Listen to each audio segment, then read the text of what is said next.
بسم اللہ الرحمن الرحیم۔ عزاداران سید الشہداء ایام عزا آئے سفر لٹا ہوا کارو شہر میں مقام قدم گاہ مولا علی مولا کو ان کے بچوں کا قرصہ دینے کے لیے یہاں آئے ہیں۔ عزاداران محترم، پروردگار نے انسان کو خلق کیا اور اسے اپنی بہترین مخلوق قرار دیا اور اس کے لیے ہدایت کا انتظام بھی اپنے پاس رکھا اور ہادیوں کو بھی اپنے پاس سے بھیجتا رہا۔ کیوں خدا نے ایسا کیا؟ خدا تو خالق ہے، خدا انسان کو اتنا کچھ دے دیتا اسے ہدایت کی ضرورت نہ ہوتی، لیکن خدا قرآن میں خود بتا رہا ہے الذی خلق الموت والحیات، میں نے موت اور حیات کو خلق اس لیے کیا تاکہ میں دیکھوں تم میں احسن عمل کس کا ہے۔ کیوں؟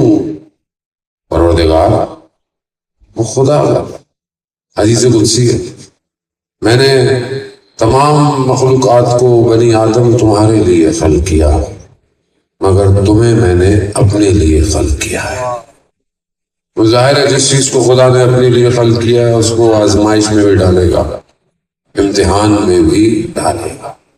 ہدایت آسان نہیں ہے، ہدایت آسان ہوتی تو 1,24,000 نہیں آتے، 100,000 سے کام چل جاتا۔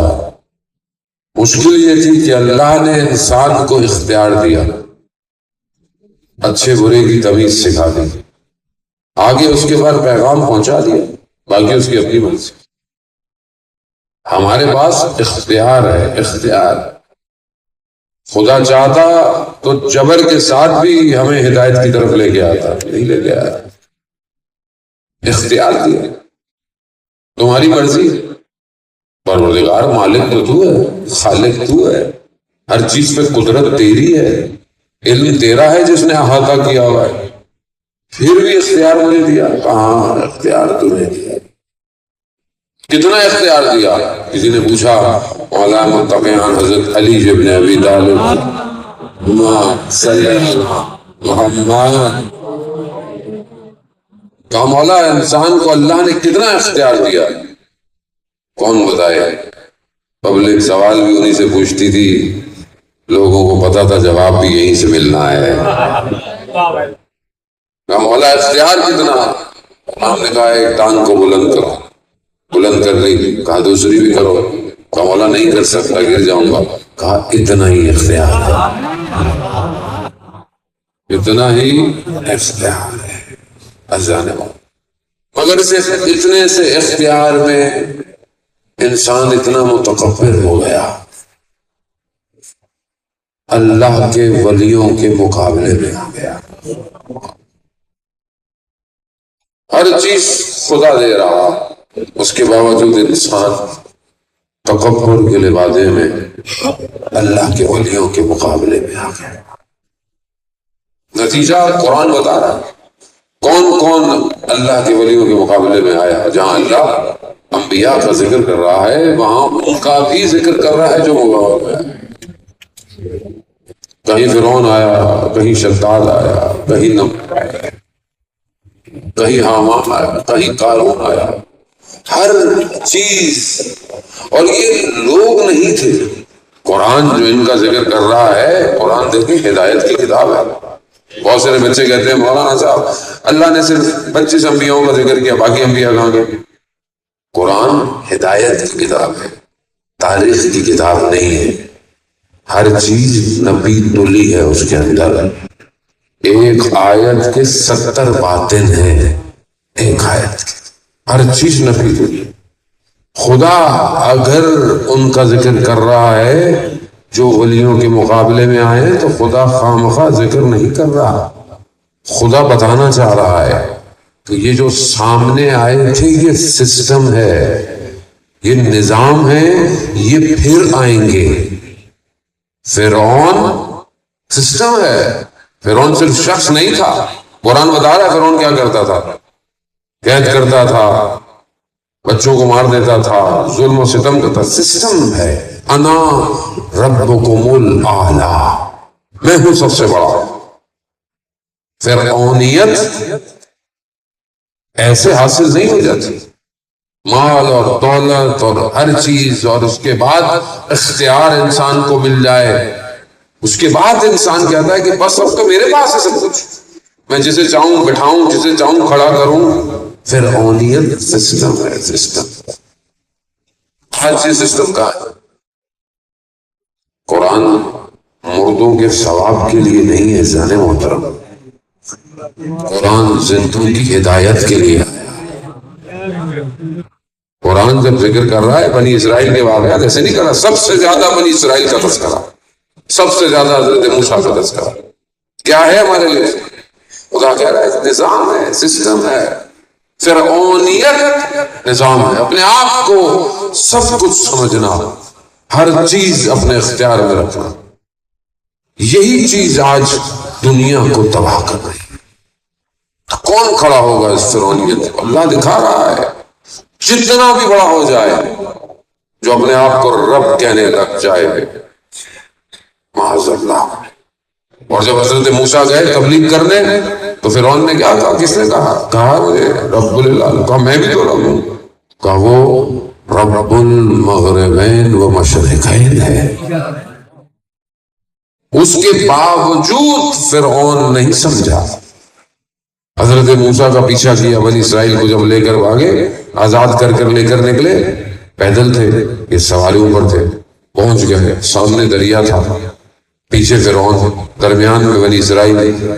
حضرت موسیٰ نے کہا پھنس گئے، اسے تو بہتر تھا موسیٰ فرعون کے شکنجے میں رہتے ہم۔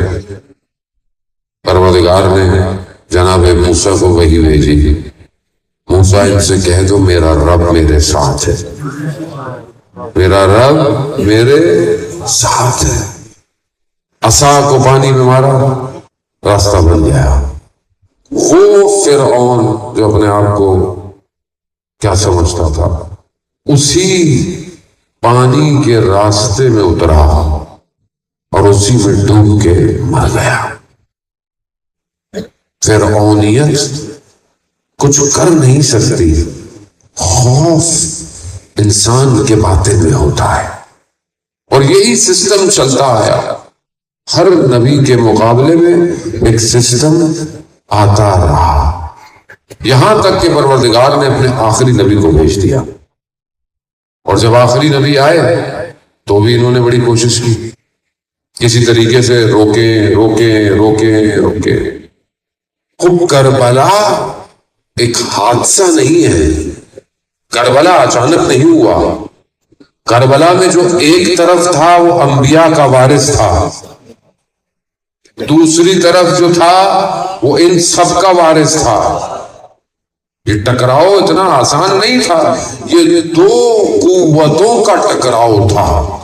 اسی وجہ سے تو آج تک اس کا ارتعاش کائنات میں گونج رہا ہے۔ کچھ چھوٹی چیز نہیں تھی یہ کربلا کہ نہیں امام حسین تھے آ گئے، فلانا تھا، دو شہزادوں کی جنگ تھی، امام کو حکومت نہیں چاہیے تھی۔ جسے عالم سجدہ کریں اسے کون سی حکومت چاہیے؟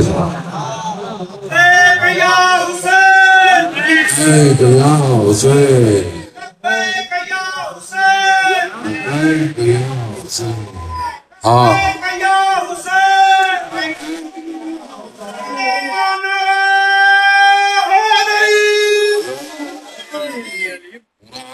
پروردگار کے سجود میں ہے، اور جسے وہ بھیج دے اسے کون سی حکومت چاہیے؟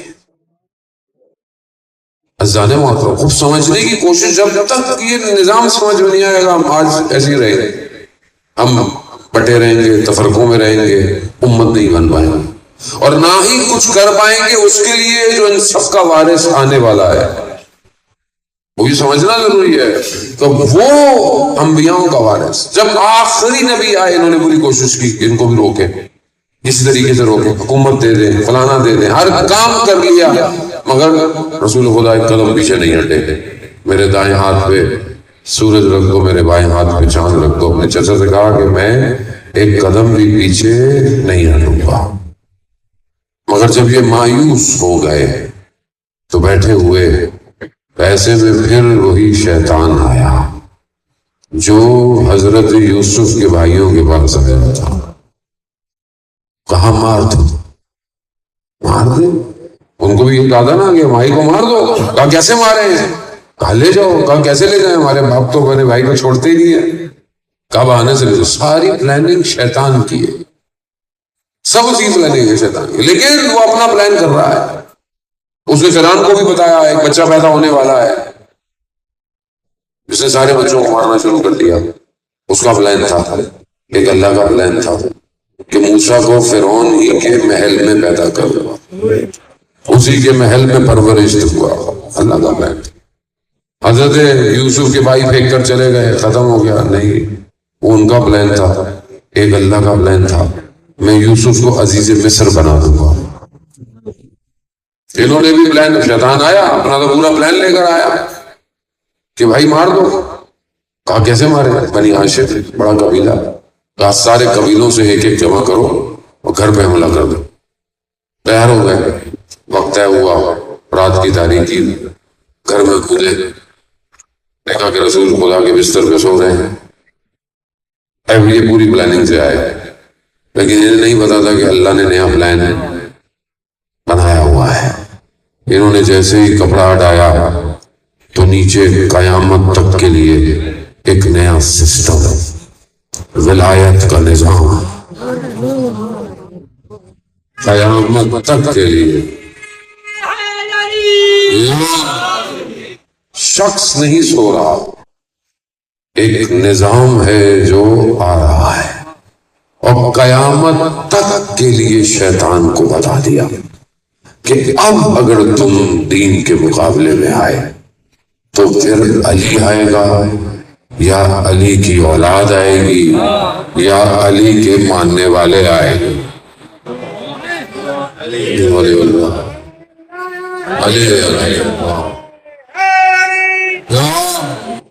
وہ بھی یہ سسٹم، اب اس کے بعد دیکھیں آپ تمام جنگوں میں، جیسے کہ کہا کہ گوگل کر لیں، ویسے گوگل ہمارا ہے نہیں، ویسے وہ بھی بہت تیز ہے، اپنی مرضی کی چیزیں دکھاتا ہے۔ تو ہر جنگ میں کون نظر آیا؟ علی۔ بدر میں علی، احد میں، خندق میں، کل کا کل ایمان، کل کے کل کفر کے مقابلے میں جنگ رہا۔ ایمان ہے نا، کل کا کل، کوئی استثناء نہیں لگائی امام نے، رسول خدا نے یہ نہیں کہا کہ آج کے دور کے لیے، کل کا کل ایمان، یعنی ایمان ہی یہی ہے۔ ایمان کسے کہتے ہیں؟ وہ یہی ہے، اگر یہ ہے تو پھر ایمان ہے۔ کل کے کل کفر کے مقابلے میں جا رہا ہے، دنیا کی پوری طاقتیں روکنے میں لگی ہوئی ہیں۔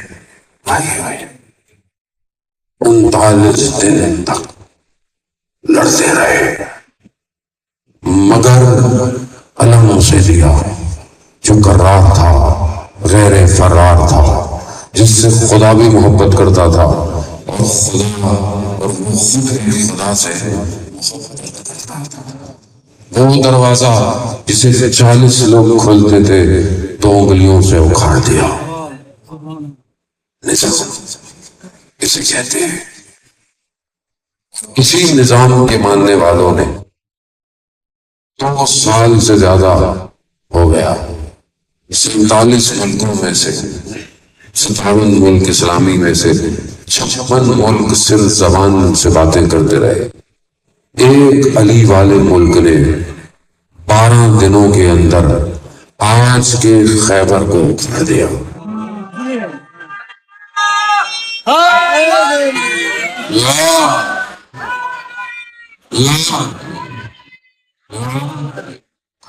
نظام ہے یہ، لوگ اسی نظام سے گھبراتے تھے۔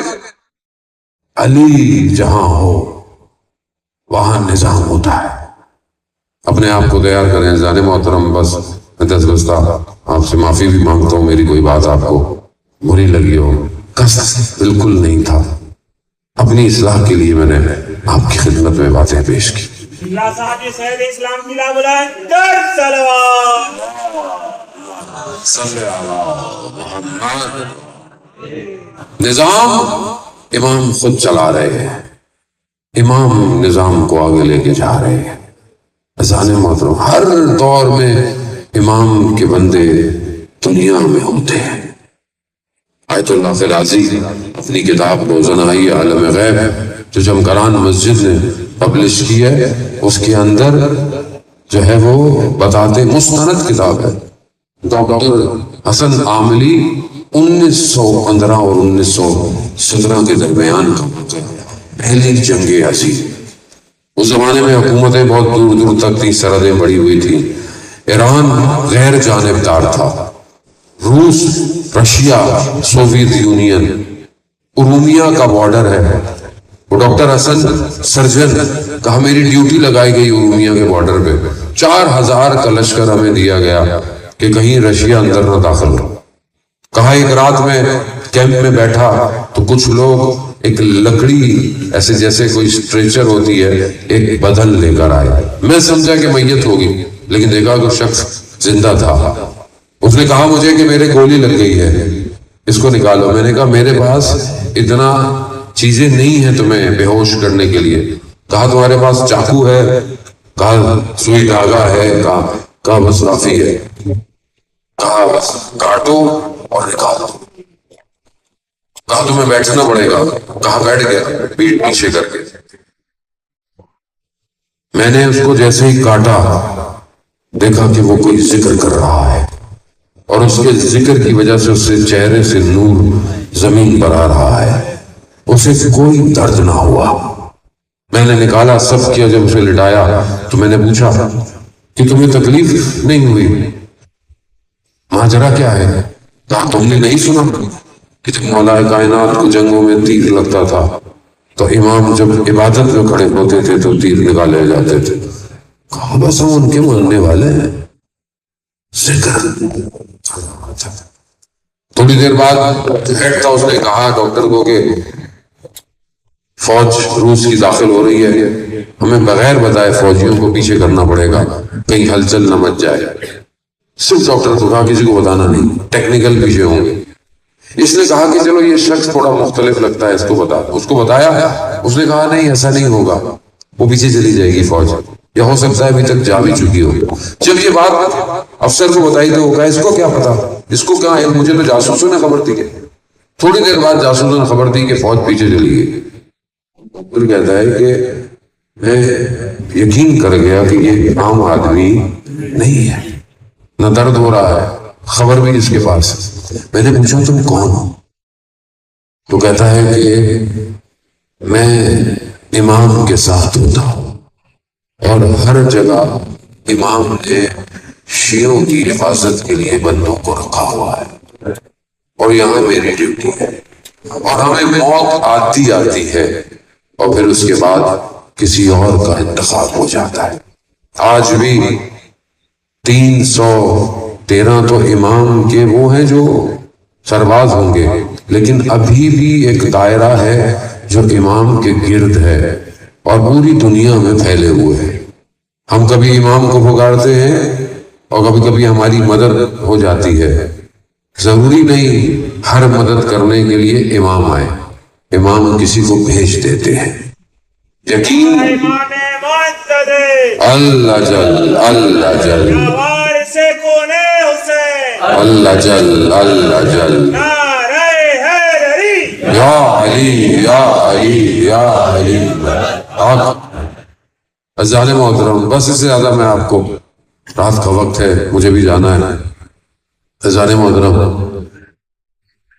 من اماموں کا سوال کیا جائے گا اور جو اپنے زمانے کے امام کو نہیں پہچانا جہالت کی موت مرا ہے.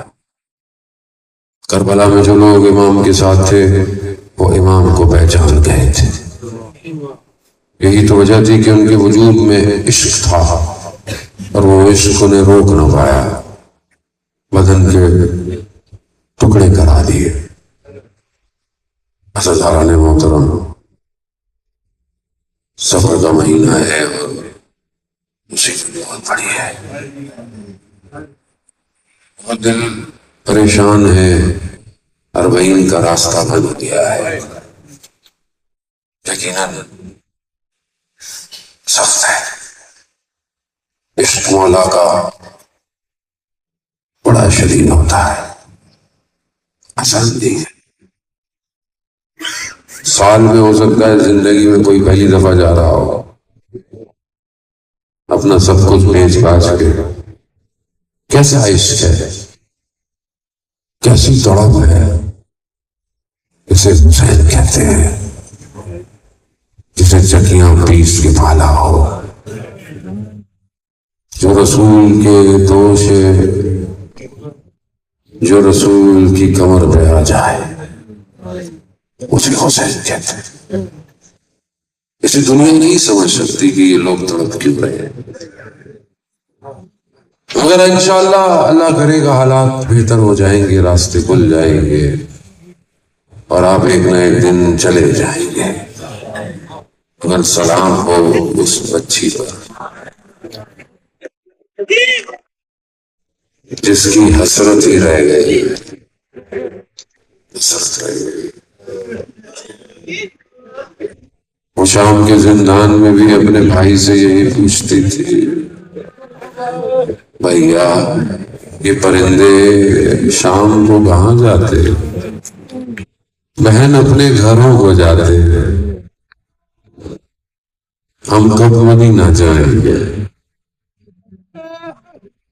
ہاں بیٹیوں والوں، بیٹیاں بڑی اللہ کی طرف سے رحمت ہوتی ہے، خدا آپ کی بیٹیوں کی نصیب اچھے کرے، مگر حسین کی بیٹیاں کوفہ اور شام۔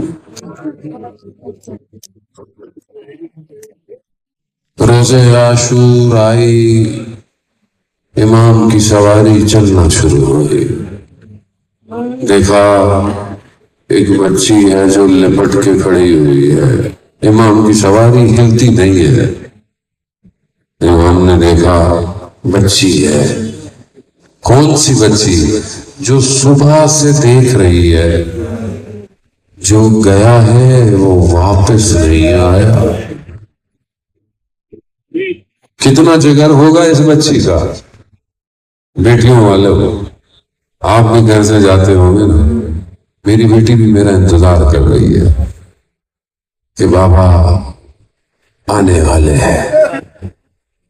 خدا بہتر جانتا ہے ذرا۔ ایک دفعہ میں نے سوچا کہ میں کبھی گھر واپس نہ جاؤں تو میری بچی کا کیا ہوا۔ ہم تصور نہیں کر سکتے، بچیاں انتظار کرتی، بیٹیاں، چھوٹی بچی دیکھا کہ بابا بھی جا رہے ہیں، امام نیچے اترے، بچی کو گلے لگایا، گریا کیا۔ بچی نے نہیں کہا بابا سے بابا واپس کب آؤ گے، بچی کو پتا تھا بابا واپس نہیں آئے۔ بچی نے یہ کہا بابا ہمیں مدینہ واپس چھوڑا۔ امام نے کہا بیٹا اب دیر ہو گئی ہے۔